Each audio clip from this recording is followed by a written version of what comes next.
It's becoming increasingly impossible to believe that we are the only intelligences in the universe, and that we're at our most brilliant point of our development at this point. And the arrival of Three Eye Atlas is just piercing that whole belief system. And it's really funny to watch the scientists at NASA and scientists at the various space agencies, because they're just going completely mad, because nothing about this makes any sense to them at all, because it's some kind of very ancient and superior and advanced organic technology. And I feel a resonance with that because of all the work I did studying Radu Chinnamar's books, the books about the Transylvania Sunrise being the first one.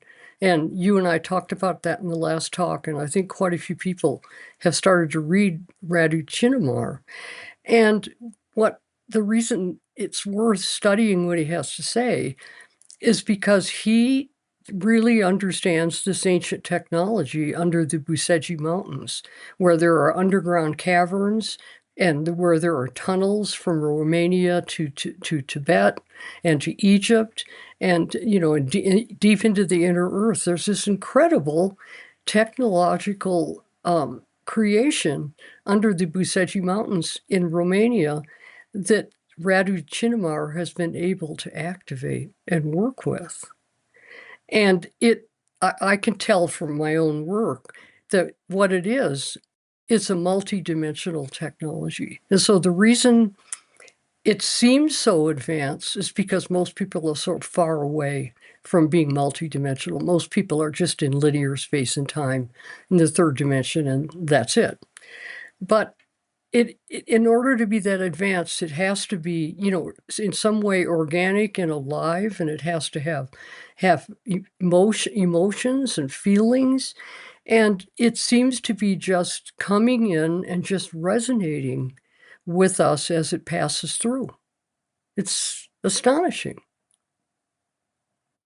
It's got quite an interesting arc as it's moving through, our Milky Way, because it actually comes closer to a lot of the other planets, but I don't wanna say avoids Earth in some ways, but it doesn't really come, like, I mean, I think there was 1 eye, 2 eye, like, those objects actually came much closer to Earth in some ways than Three Eye Atlas is.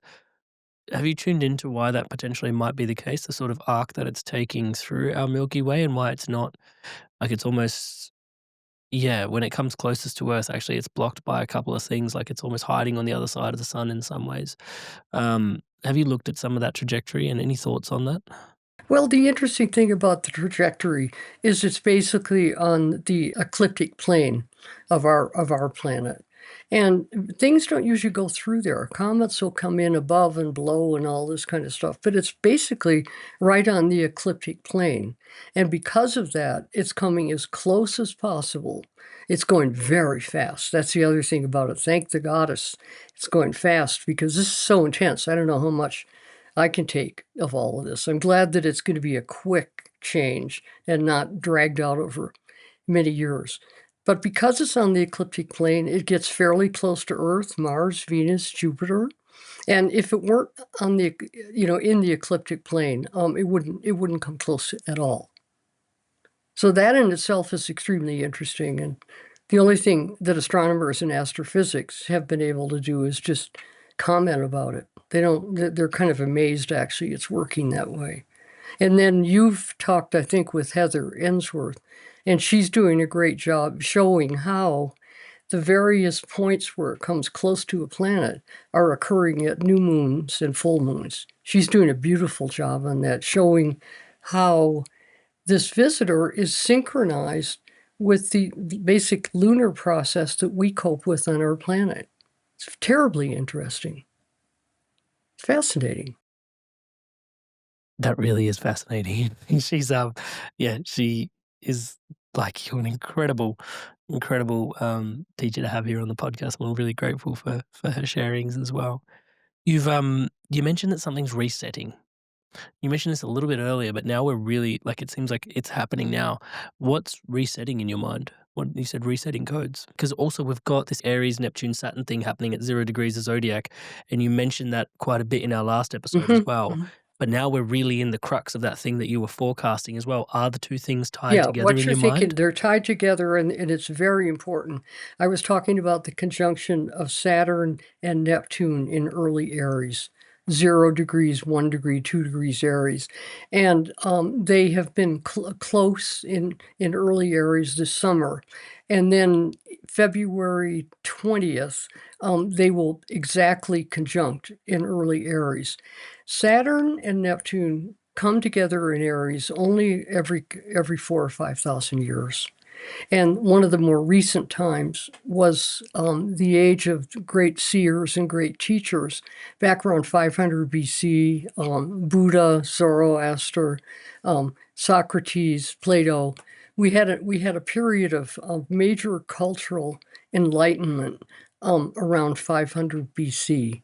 And we really have almost been basically degenerating ever since then, in terms of spiritual values and philosophical complexity. We haven't been advancing at all. But I expect this conjunction, which is happening right now and then into February, I expect this to be a tremendous spiritual explosion. And see, that's what I was talking about the first time we talked. I was mainly saying I knew something had to happen during this time frame because of Saturn conjunct Neptune. But little did I expect that we would get an interstellar visitor that seems to be capable of changing the dimensional fields. And the only way that can happen, so this is why Heather's work is so important. The way she's looking at the planetary signs and the locations of the lunar cycle and things like that.